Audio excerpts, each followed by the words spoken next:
talking about the tales that never retire.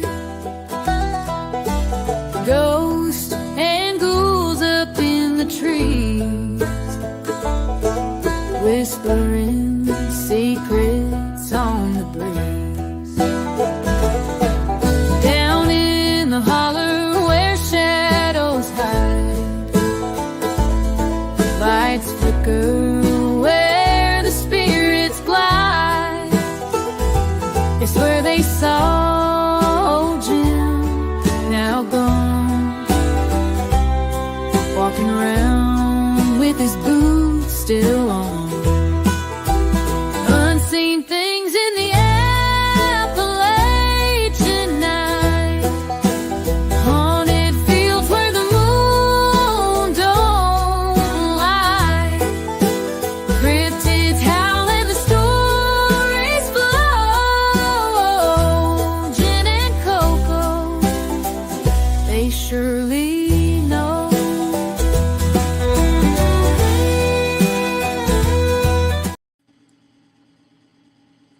I don't know what I just did, or if this is even live, but Jen is upstairs getting her food,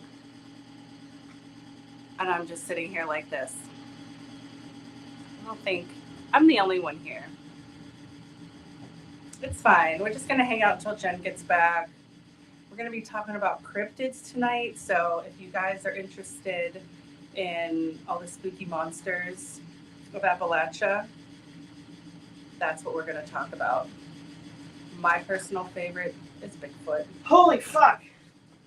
Here's Jen. She's back. I told you she would be. Where's the dog at? Come on. All right. Why didn't my cat come back? I don't know. Oh, I was just, giving a little introduction, letting the people know you were getting your dinner and what we're going to be talking about tonight. DoorDash. Delivered to the neighbors. Like, As usual, DoorDash, get your shit together, please. DoorDash sucks. I know. They never do things right. Good evening. I'm not physically meant to run up and down the steps. Oh, yeah, no, me either. For sure. Even when I get Oh my surgery and I'm not as fat. Like this guy? I'm still... Don't po. She's just like, This is look how fat he is. Aw, boy. Oh, I love you. Anyways, Saggy. so... Jen was making me get all... Oh, don't knock this over, Po. Come on. This is Educated. why I don't have them in here. Get away from me. Well, then why are they in here? I don't know. They follow me. They'll cry the whole time. I only wanted the cat in This here, book not the too. dogs. Love this book. So we're talking about cryptids. What did you say? Did you cover anything before? No, I that? just said that we're going to be talking about cryptids See our of shirts? Appalachia. What does it say again? Oh yeah, Braxian Mothman. we got these at the Flatwoods Monster Museum. Yes. And they were really cool. Beavis and Butthead. If you don't know who they are, then you're too young for us. Yeah, you're too young for this podcast. So, yeah, and then after this tonight, we're actually on Goose's podcast to talk about all kinds of stuff. More with them. cryptids. Yeah. So, Exciting times. it's been Take a stressful. moment. I want to eat my food, but I'm going to Well, quickly talk about... What'd you order? I don't even know. I just start hitting things on the menu at Sheets. It is what it is. So I'm gonna find my notes because something I like to didn't do. make notes. Something I'm just like gonna run off. It doesn't work most of the time, but I'm gonna do my best. Well, when I read and I sound like I know what I'm talking about, it sounds good for the Spotify listeners. I know. Visually, whatever. Visually, it's okay. Yeah. But Spotify, it sounds good. Yeah. So my favorite cryptid is Mothman. I love I know Mothman. this. I do love me some Mothman. Yeah. Hers is Bigfoot. Yeah. So there's a place called Point Pleasant in West Virginia, and that is where the first spotting, stop hitting my camera, Sagan, of Mothman was done at and found and all that, and I was back in the day, and I'm gonna stop licking my foot. Maybe we should get the whole podcast is going to be like I know. information. Get out of here, dog. I know. Oh, good. My couch is finally. So we're in my new podcast room. Totally segueing off of that. Yeah. I love these. If Isn't it you know fantastic? about the Haunted Mansion at Disney World or Disneyland from the stretching room. Okay, so I'm gonna read, and this is about Mothman. Mothman. And how did Mothman come to be? How did the folklore, the legend, if you believe the true tale? Yeah. I I don't- believe. Do you? I believe in everything. Yeah. I mean, truly, who's to say it doesn't exist? Who's to say any of this stuff? 'Cause Believe- I believe we as live long in a as you simulation. Believe in yourself. Yeah. Some days I do. Okay. All right, enough therapy. Let's go. So, an ode to a hometown creature, Mothman of Point Pleasant, West Virginia. I should crack my pop open because I'm getting over the flu.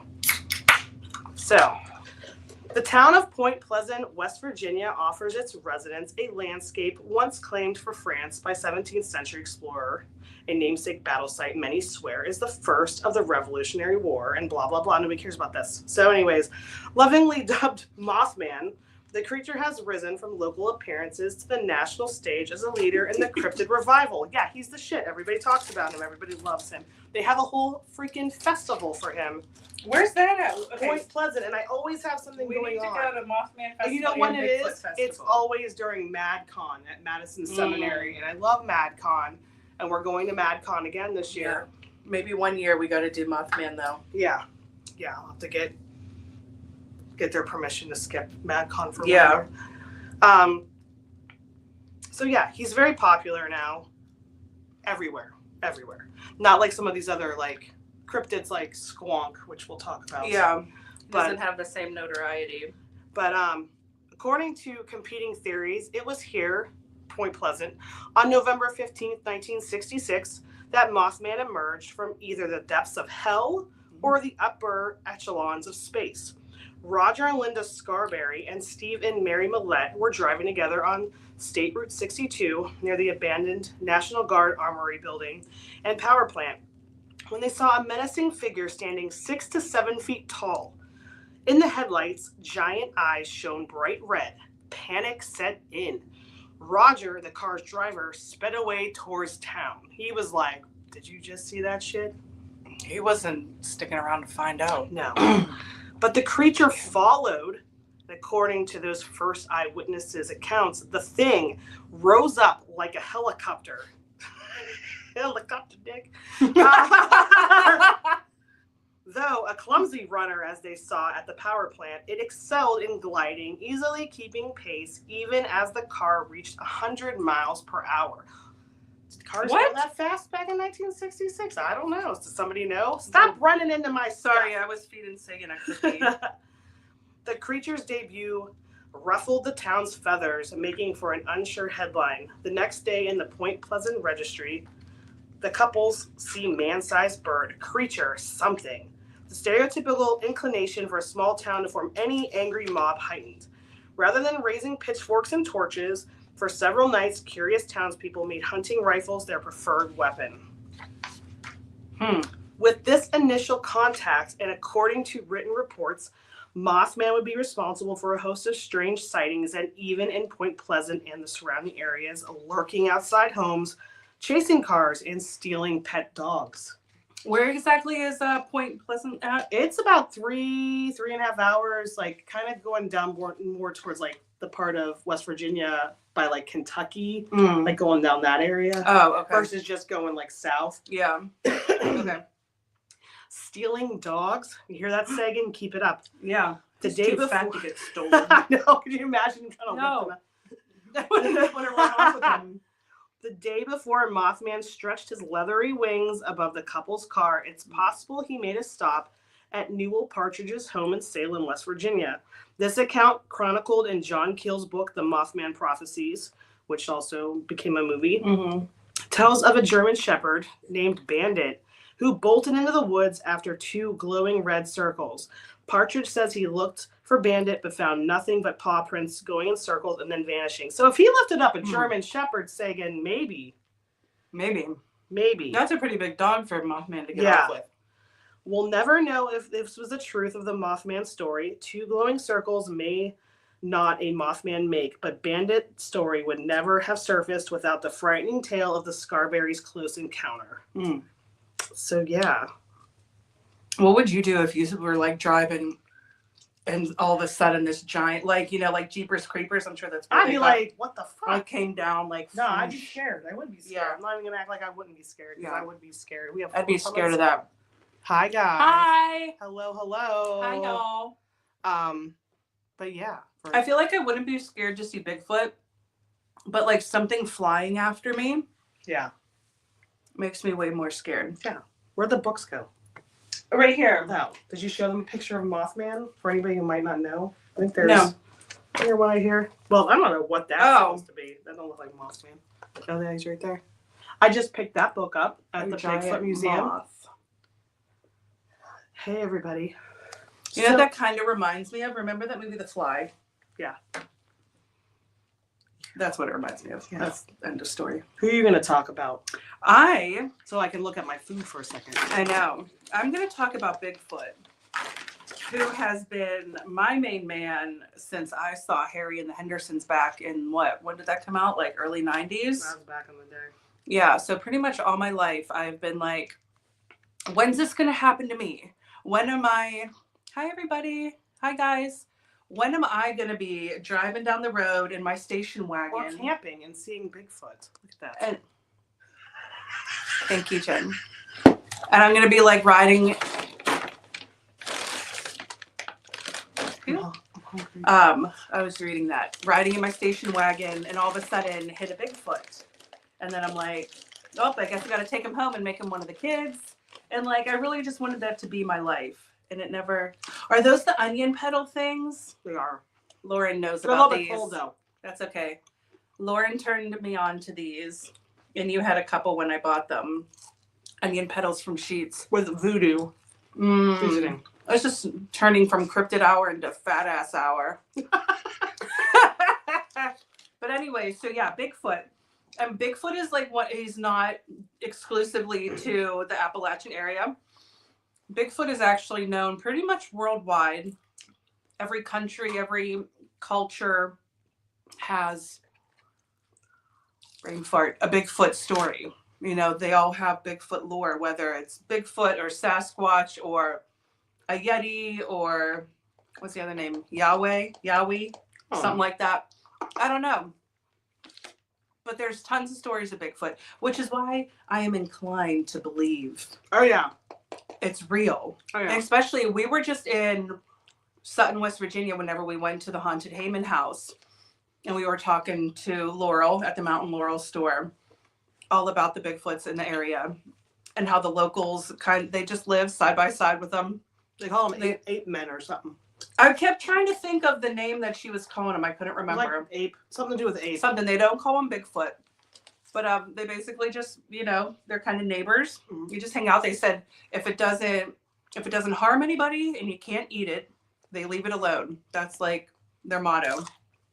So you can't eat. Oh, spit out food. Can't eat Bigfoot, and it's not hurting. It actually said that it keeps some of the other animals away, so it keeps their livestock, their chickens, their goats, all safe. So Bigfoot is actually out here doing the Lord's work. I was looking on, there's like the website, I forget what it's called, but it's a map of Bigfoot stories. And some of them are just so funny. I was out back with my dad. I can't really get into it. There are so many, like going back and forth between Bigfoot and Yetis. Like, we're going to kick your ass. It's funny. People are hilarious. There's a drama between the Yetis and the Bigfoot people. Oh, yeah. It's weird. Just like... People will find any reason to argue. I know. It's silly. But... the thing with Bigfoot is he's so elusive. I'm like, oh God, I'm old. I'm getting a leg cramp. No, I'm good. I had Oreo in my mouth and then that, and let's see. Just how elusive they are. Like, they never seem to get caught by anybody. They're not getting shot by anybody. They're not being hunted. Nobody can ever really find them. Nobody ever really gets good video of them. Are they even in this dimension though? Like, I don't know. I was gonna say either they are super highly intelligent, they are from another realm, and they can kind of just, float between realms, but which is why they can stay hidden so well. You know, think about it. Like they're running off into the woods and all of a sudden they're in the next dimension. Bigfoot don't give a shit. Now I've got a taco. Just gonna be over here eating her tacos. I'm hungry. A lot of the stories I read about Bigfoot mentioned him as a type of psychopomp, which is like somebody or something that ushers people from this world into the next at death. So like a Grim Reaper? Kind of. Like me being like a death doula. In a sense, I am my own psychopomp. You know what I mean? Like I am Psychopath. I am that too. Oh, shout out to the meds for keeping me somewhat sane. But no, I just always thought that was really cool that Bigfoot was seen as somebody who helps people pass from this life to the next. Because that's very much one of my areas of, not expertise, but areas of interest has always been death and, you know, helping people pass from this life to the next. And I always thought that's like another thing that always drew me closer to Bigfoot. That we have big feet. I too have big feet. Also hairy, reclusive, sometimes smelly. So, I mean, we just have like a lot of things in common, me and Bigfoot. Anybody out there? Tell us your favorite cryptids. I have this. So I like to buy books about cryptids, and it's like she was showing just you. reading all these. This is a really cool book. Very informative. Field guide. It tells you like about all these different cryptids. But I actually want to pull up a picture of Squonk because there's a cryptid. There's a cryptid in excuse me, Pennsylvania. It's actually I like Squonk. He looks like a little demented piglet. It's actually like in Johnstown, PA. He kind of looks like this. Aww. And it's like he's crying. He's crying. He's so cute. But they have a big festival called Squonkapalooza. Like we've actually met at like different conventions. We met the people that run it. Oh, really? Yeah. That's hilarious. So he's the Squonk, Pennsylvania's saddest legend. And that is an adorable picture, but there's some pictures where he looks really gross. Yeah. So the origins. The legend of the Squonk emerged during a time of great change in Pennsylvania's landscape. As the 19th century drew to a close, the state's vast forests were rapidly disappearing under the relentless march of the timber industry. It was in this context of environmental upheaval that the Squonk first made its appearance in the stories told around lumberjack campfires.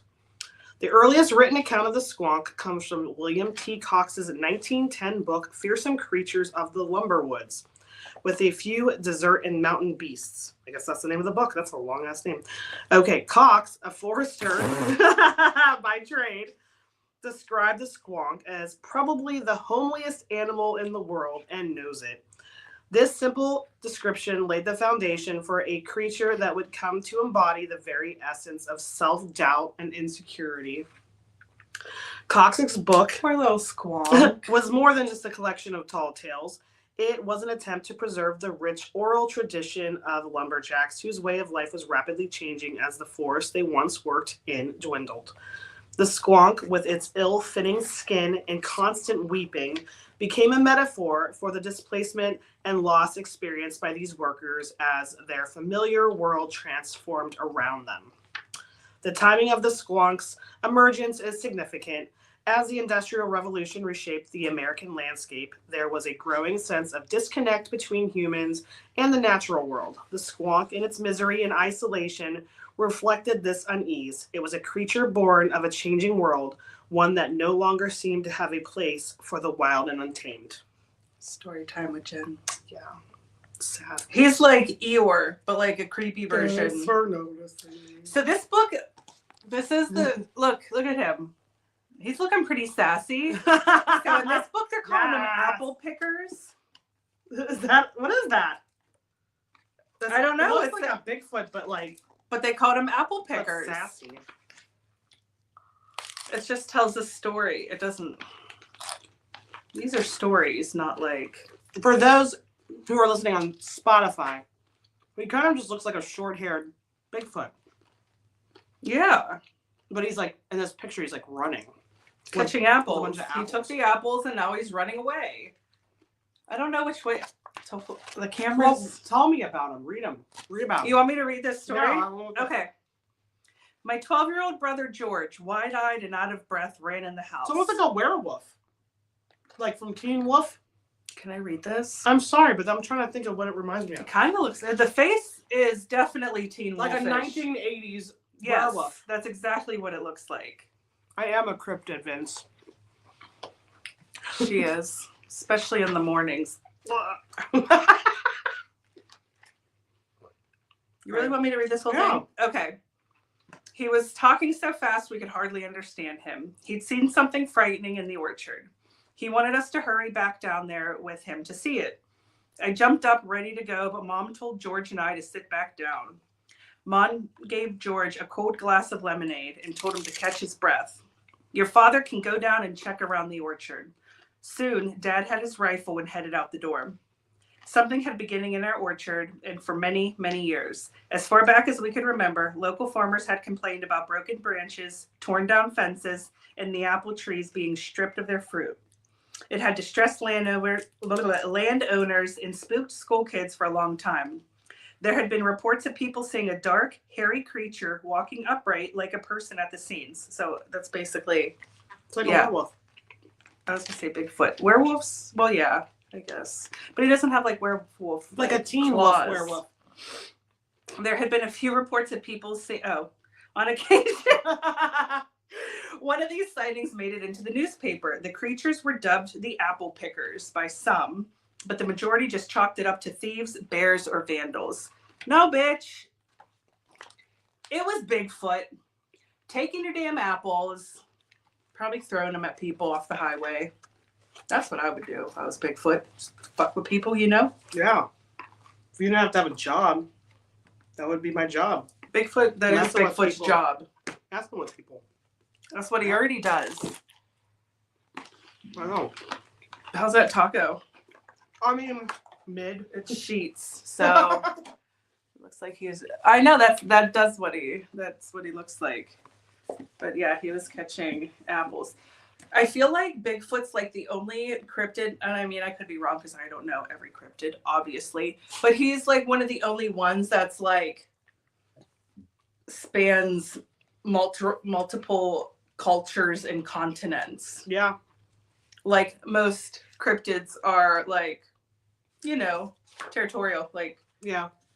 But Well, they have, like, he's all kind of, like, a different version everywhere. Isn't the Yeti like a winter one? Well, yeah, that's what I mean. Like, there's different like names and versions, but he's really like the only cryptid that is like that. You know what?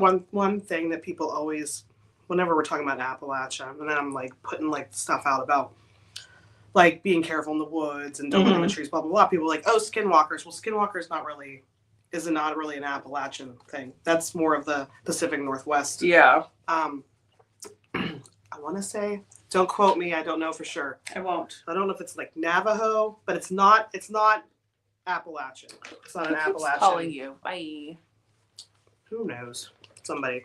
So this guy, you know, anytime I talk about Appalachia, people like often don't, or they won't think about it, and then the ones will remind me. Maryland, some of Maryland falls in that, especially if you're in like the Harpers Ferry, West Virginia area, which I love. Yeah.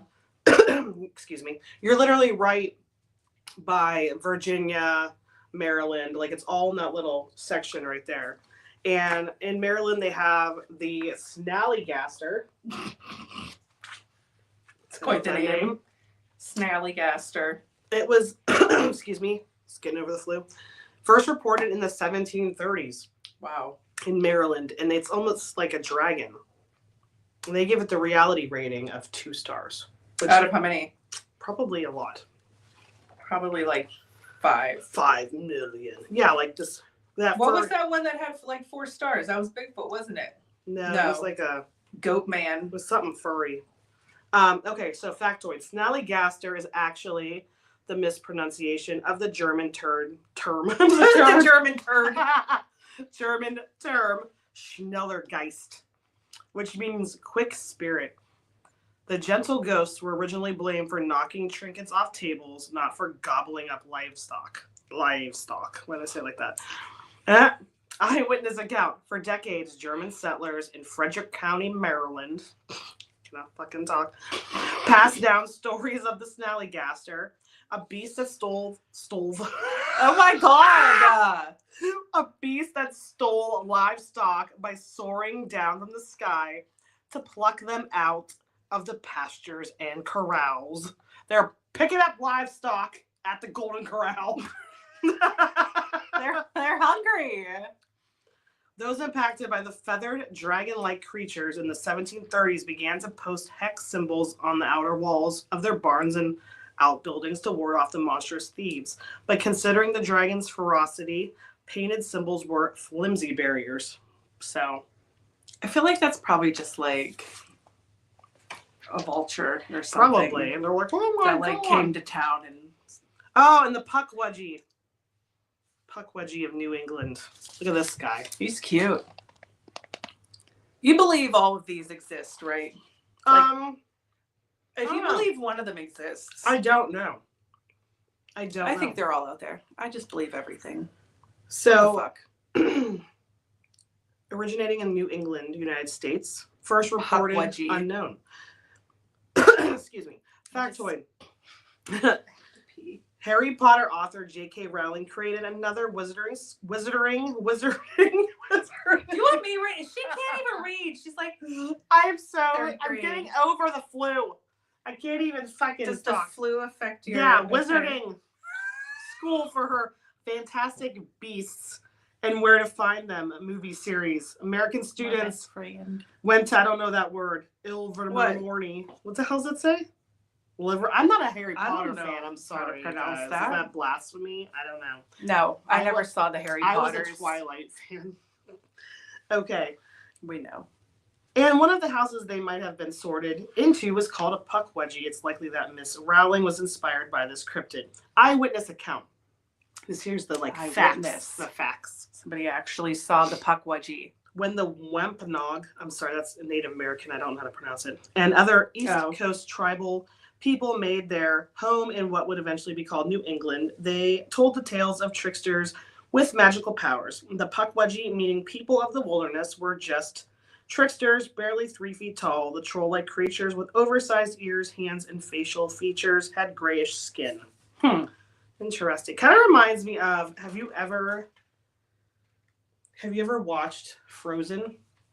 Yes. There's those like little guys that like are magical that one guy's friends with, the one that marries Anna. Mm-hmm. I don't remember what they're called. I don't remember They either. kind of We'd have remind to me of Google that. They're more like almost like troll gnome. Like, I don't know. So at first, they were not a danger. They were full of mischief, but not evil. But they became more and more difficult. Though I don't Wampanoag, I'm sorry if I I think pronounced that. that's how you use. Yeah. Asked a loving, godlike giant called Mashop and his wife Granny Squatnit to punish the Puckwudgie. They shook them and scattered them across New England in banishment. When the Puckwudgie returned, they did so with a vengeance, demanding blood Oh. and creating mayhem. Oh my God. Not only were they fierce, their magical powers made them hard to contain. They could vanish at will or transform into other animal shapes. They used poisonous weapons in battle and were able to produce fire from thin air. Plus, they could control the soul of any human being they killed.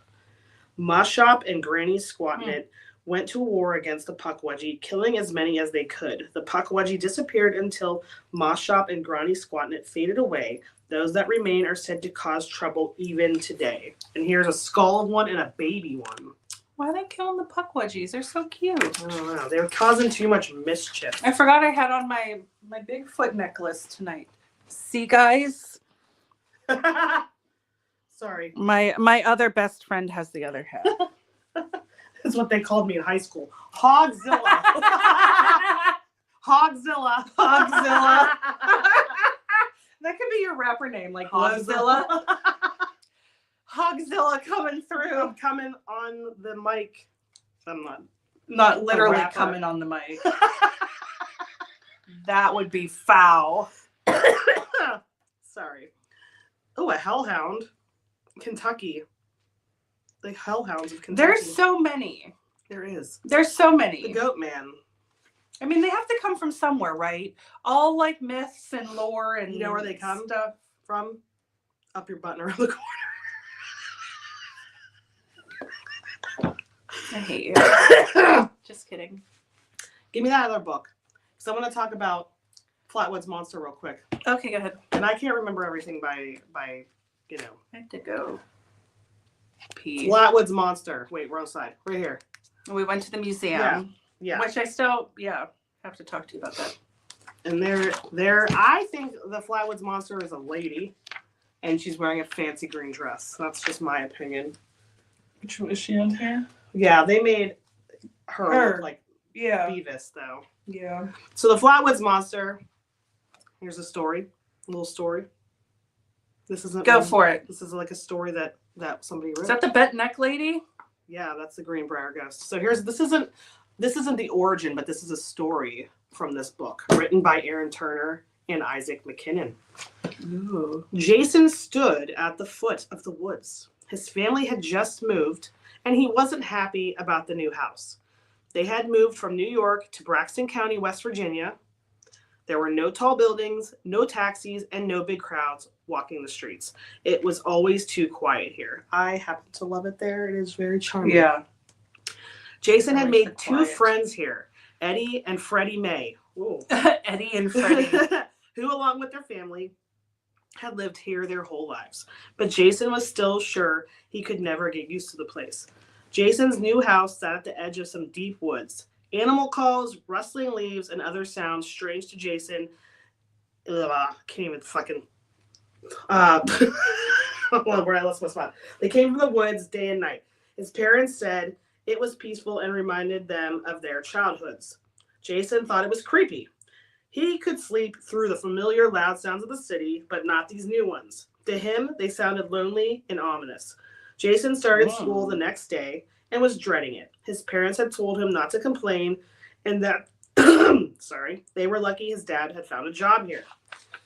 Excuse me again. Oh my God. Hey, listen, it is what it is.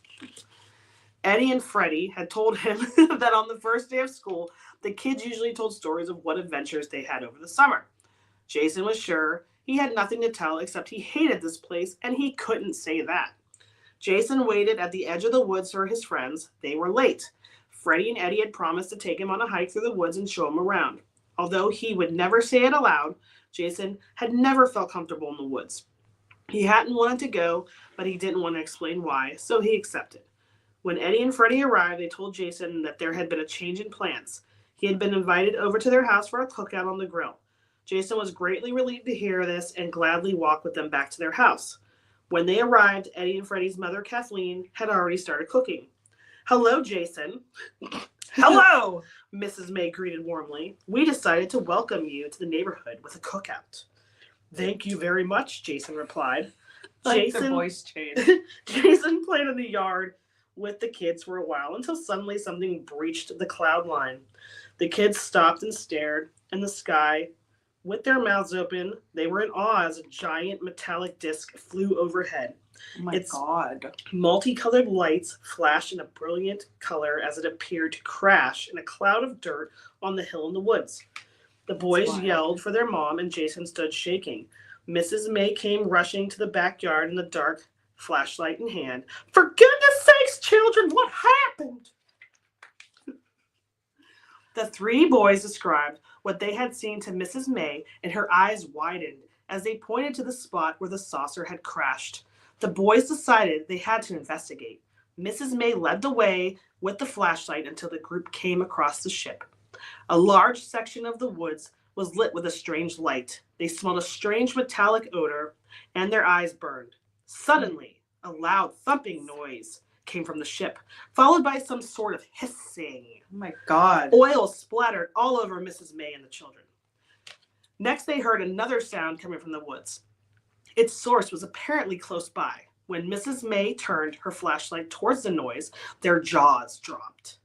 They saw some sort of creature floating just above the ground. Two bright white light beams came from its eyes, way up high. The thing was at least 12 feet tall with some kind of green cloak.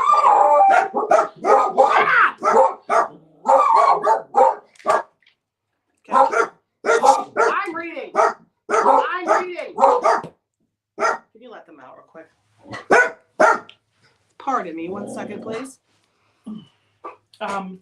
Excuse me. Excuse me, guys. Okay. Go. All right, here we go. It was at least 12 feet tall with some kind of... Get out of here. Go. It's like corralling two. Okay, here we go again. Jesus Christ. Okay, its bright red face stood out against some kind of hood, which was shaped like an ace of spades. It's a dress, I'm telling you. Ugh. Mrs. May and the children gasped in horror as the figure turned from his ship and began to approach them. Without a word to each other, Mrs. May and the children turned and ran through the woods faster than they ever had before. They didn't stop until they came to the house. And they heard that noise. Yes. And pissed themselves. They ran inside and locked the door. Mrs. May called the police while the terrified children stared out the windows. Maybe if I yell. Most unprofessional podcast ever. Excuse me, we've done way worse. This is true. Jason was still in shock. He shook with fear, knowing he'd be unable to sleep tonight. What was that horrible creature? Would it come back for them? Where was it from? One thing he did know. He had his story for school. How about that? Ain't that some shit? Made me a believer. All right. Your family is... Angelina texted you in... Oh, my Lord. Here, you take over. I think we're going to be about done here. I know. Well, we have to go on another I know. podcast. We have another podcast in 20 minutes. So another We one do. talking about cryptids. So if you're interested in cryptids and want to hear more about it, you can go watch that podcast. Cryptic Paranormal Show, The Goose, D-Nice. All those cool peeps. Yeah. We're going to be joining them here soon. So Heisenberg. I only know the one guy. Dwight D. Eisenhower is also going to be coming back from the dead to be on that. That's exciting. What a surprise. We're going to go beat some dogs. No, I'm just kidding. We don't No. use animals. But I'm going to go yell sternly at them while I eat my tacos. And I'm going to pee. And yeah, join us over there. Yeah. And talk more cryptids. We'll be back in 2 weeks. I don't know the date. Me either. 2 weeks from tonight. I don't know what we're talking about. That would be the 20th. Yeah. We got an investigation this weekend. Bill Manor in Ohio. Yeah. So we're going to take some Excited. video there. I'm still working on our video from, I was sick for like 5 days. So I don't know how to do any of this shit. So we're still working on the Sutton. She's the media queen. So I got a lot of cool stuff from that video. The investigation, but also the Bigfoot Museum and getting some stories from the owner. So that was very cool. That was a really cool So time. be on the lookout for that. Hopefully by the end of the month, I'll be done with that video. Yeah, she will be. All right, JK. guys. We will see you in 2 weeks. Love you. Stay safe. God bless. All that good stuff. We love you. Bye. Bye.